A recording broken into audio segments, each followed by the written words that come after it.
Welcome back to Book Break and welcome to our September book haul. We do these videos every month on Book Break. I always love doing them because it's fun for me. I am sent a surprise box of books. In there you will find some of the most exciting books that we have published over the last month. So I never know in advance what's going to be in the box. So let's discover them together. Right at the top of the box is this beautiful book, Joyful, Joyful. This is a collection of stories curated by Dapo Adiola, and it's all stories celebrating Black voices. And just from the cover you can see how joyful this book is. You've got stories, poems from a huge range of voices, a huge range of experiences, and so beautifully illustrated throughout. Look at these lovely pictures, really bringing these stories to life. And the colours in here, it's just such a gorgeous book. And a really, really lovely touch is that right at the end of the last page, there's a space for you to write your story as well. I just saw on the back that it says here, this book spreads joy. It's such a lovely mission for a book. The next on the pile is a book that I just finished reading, Hare House by Sally Hinchcliffe. So this is now out in paperback. I just read this one and it was so perfect for this time of year. It's a really spooky book. It's a kind of modern gothic witch story. It's about a woman, an unnamed narrator, who shows up at this Scottish estate and she is escaping from a mysterious past that we will be drip-fed information about. So you've got that mystery that you're trying to solve, but also this estate that she's come to, Hare House,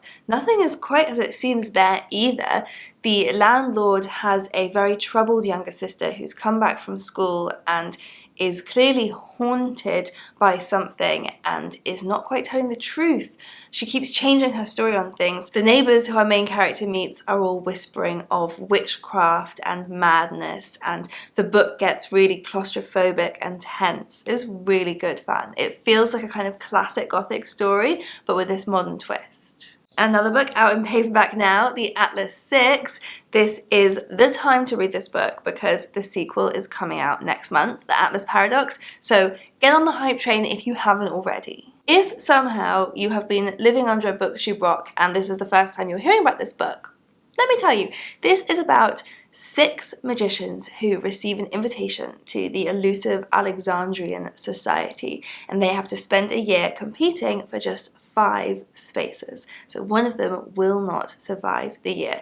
There's also a lot of sexual tension in this book. These 6 characters all have love-hate relationships with each other. They all have different powers. They all have different areas of study. There is so much to obsess over in this book, and that is why people have been obsessing over it. Ooh, another one I just read, Before Your Memory Fades by Toshigazu Kawaguchi. This was a book I was very, very excited for. This is book number 3 in the Before the Coffee Gets Cold series, and it is delightful. I filmed a whole video here on Book Break, which I will link to below, where I went around different Japanese cafes in London and talked about all of the books in this series.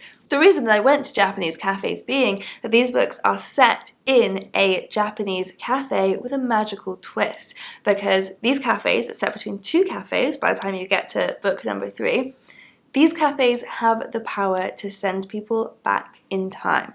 And so in each of the 3 books in this series, we meet characters who've come to the cafe for different reasons to travel in time and meet people from their past to correct mistakes that they're living with. There's a real wistfulness to all of these books because there's a very strict rule in how the time travel works that you can't do anything to change your present. Anything you do differently in the past will not change what has happened, and so you can't bring someone back from the dead. If you're currently broken up with your partner, going back and having that conversation differently will mean that you are still broken up with your partner. There's nothing you can do to change it, and that's what gives these books that real sense of longing. They make me cry, all of these books, and I loved this one. This is the book where we get to go to this new cafe, meet some new characters, but it's the same magic. Then I've got a hefty one here, Wolf Song by T.J. Clune.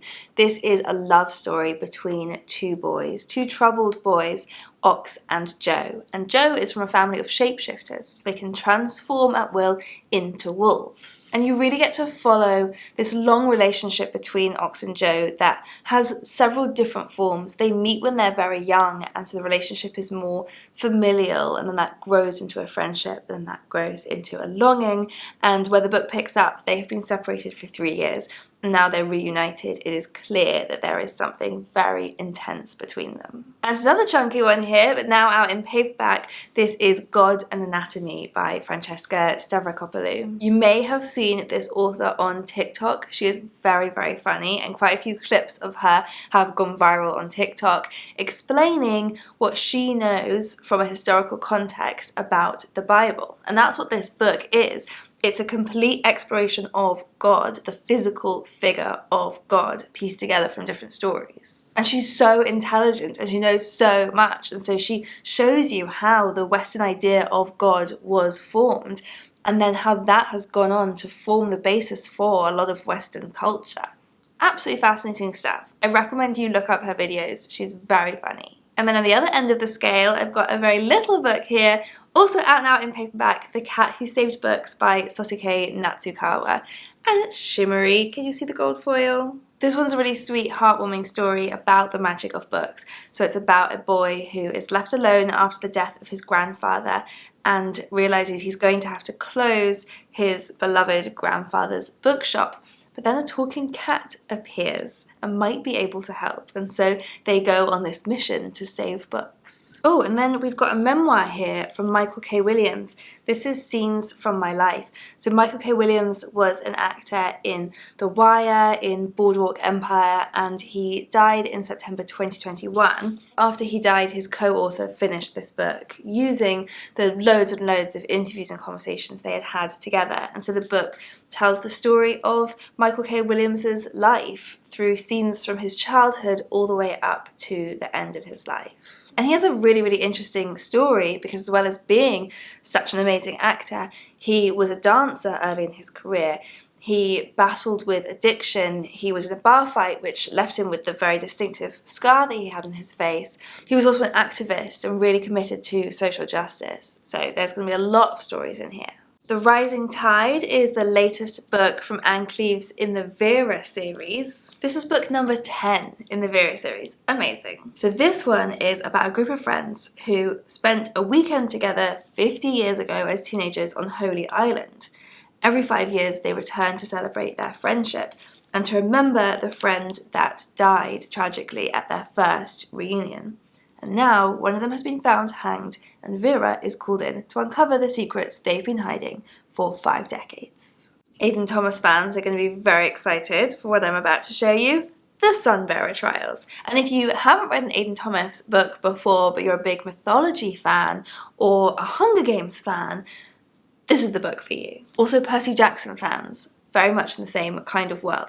So welcome to the Sunbearer Trials, a competition between 10 of the very best semi-dioceses where the winner will be celebrated and the loser will be sacrificed. And our main character is Teo, who is a 17-year-old trans boy. He is the son of the goddess of birds and he has been chosen to compete in the trials. Another book out now in paperback, if you've been waiting for that, An Ocean Apart by Sarah Lee. So this is a fictional story, but is based on truth. It's based on the author's mother's own story of coming to England as part of the Windrush generation. So this novel is about 2 sisters in 1954 in Barbados who see an advert asking for women to come to the UK and train as nurses within their new NHS. Of course, when they get there, England is not quite the promised land that they hoped was going to be waiting for them. And so this tells their story using all of the real experiences that the author has researched, including her own mother.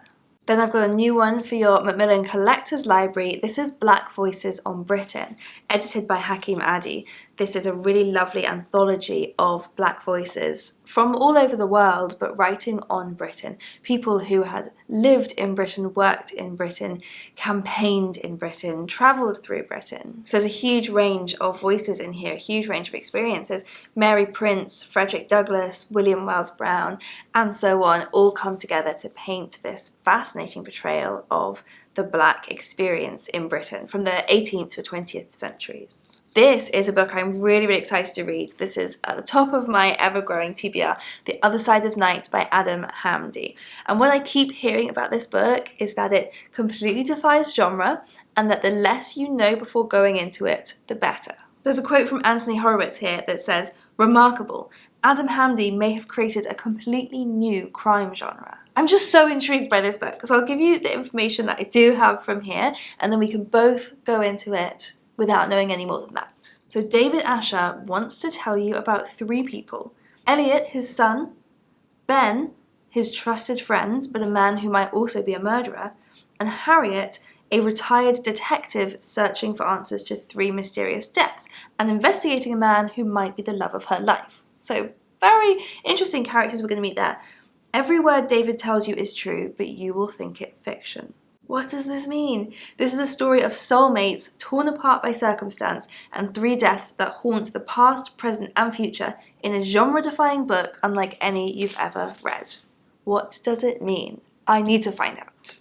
And then for a fantasy romance book, A Taste of Gold and Iron by Alexandra Roland. This is a love story between 2 men, a prince and his bodyguard. To save their kingdom, will they sacrifice their hearts? So this is set in a fantasy world inspired by the Ottoman Empire, and in this book, our prince and his bodyguard are going to uncover a plot to bring down the kingdom. I'm really going through all the genres here. The next one I've got is a sci-fi horror book, Leech by Hiron Ennis. I've heard this book described as Wuthering Heights with worms, which is the most intriguing quote that I've ever heard. It's set in an isolated chateau in the far north where a doctor has just mysteriously died, and when investigating his death, it is discovered that a parasite is spreading through the castle. To make things weirder, it should be impossible that the doctor was possessed by a parasite because the doctor was already possessed by the Institute. The Institute is here to help humanity. For hundreds of years, it has taken root in young minds and shaped them into doctors, replacing every human practitioner of medicine. So now there's competition between the Institute and these parasites, and they're going to have to wage war over the human body. Creepy, creepy stuff. For a more classic type of thriller, without the worms, you cannot go wrong with Sandy Jones. This is The Blame Game.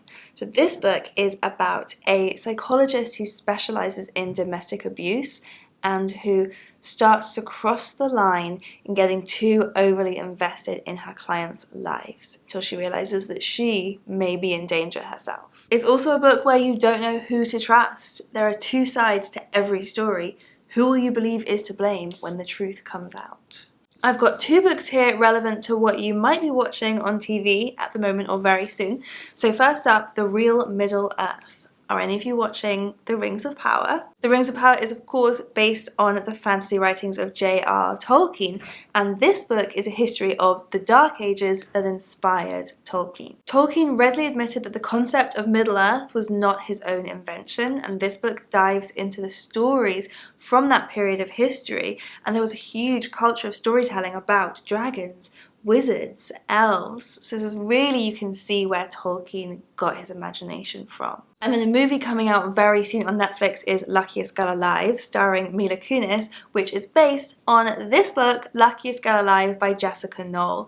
I read this book when it was new a few years ago, and I absolutely loved it. I was completely hooked start to finish, and I am now going to read it again, ready for the movie to come out. I've got the movie tie-in cover here with Mila Kunis' face on it. The book is about a woman called Annie who has this seemingly perfect life, but it is very carefully constructed to hide her very dark past. There are so many twists and turns in this book. I read it all in one go when I first read it, could not tear myself away from the page. And the reason that Annie's past has come back to haunt her now is because a documentary producer has just invited her to tell her side of the story of this dark incident that took place at her high school. And so it all is going to come back to the surface. Some more paperbacks that you might have been waiting for. The Interview by Cmuin is a really tense thriller about a woman invited for an interview for her dream job. But this interview takes place at 5 p.m. on a Friday in an office 13 floors up from the ground floor, and she realizes that she is alone and trapped there with a man whose questions are turning very sinister, and it becomes a real-time race against the clock as she tries to escape from this deadly situation she realizes she's in. Our Lady of Mysterious Ailments by T.L. Huchu is the second book in the Edinburgh Nights series, which is an urban fantasy series about an occult library. In the first book, we met Roper, who was a ghost talker and who discovered this occult library, and she sort of hoped that from that she'd get an apprenticeship to start learning magic, but instead we meet her now in book 2 in this unpaid internship with bills to pay, and life didn't really get that exciting for her. So when she's offered a job at Our Lady of Mysterious Ailments, which is a clinic where a strange illness has started affecting the students of magic, this seems like a great opportunity for her. If Roper can unravel this mystery, she might just discover a secret buried in Scotland's past. I've got 2 more books to show you. So this is DIY with J by J Blades.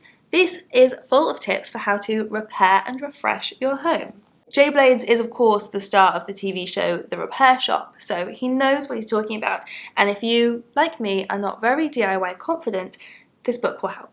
For example, really clear step-by-step instructions for filling cracks in your plasterwork. A very helpful spread on fixing common plumbing issues. Advice on how to choose the perfect rug for your home. Really anything that it is you're looking to do, if you're trying to do like a whole refurb of your house or just spice up your furniture a little bit, Jay has got the perfect tips for how to do it yourself, because we are not made of money. It's fully illustrated, straightforward, no nonsense advice. Just what I need. And finally, I am very excited to show you, what are we now? The end of September. This is good timing for me. We're getting into the Christmas books. This is The Grumpus and His Dastardly Dreadful Christmas Plan by Alex T. Smith. If you've been watching this channel for a few years, you might have picked up on the fact that I love Christmas and I get very excited whenever we get to this time of the year when the book haul boxes start giving me Christmas books. This is my first one of the year. Look at his Christmas jumper. Look at his grumpy Christmas face. Do you know about the Grumpus and his dastardly dreadful Christmas plan and about the awful thing that happened on Christmas Eve? Perhaps I should tell you about it. Alex T. Smith has done it again with these beautiful illustrations telling this really fun story about the Grumpus. What is he trying to do?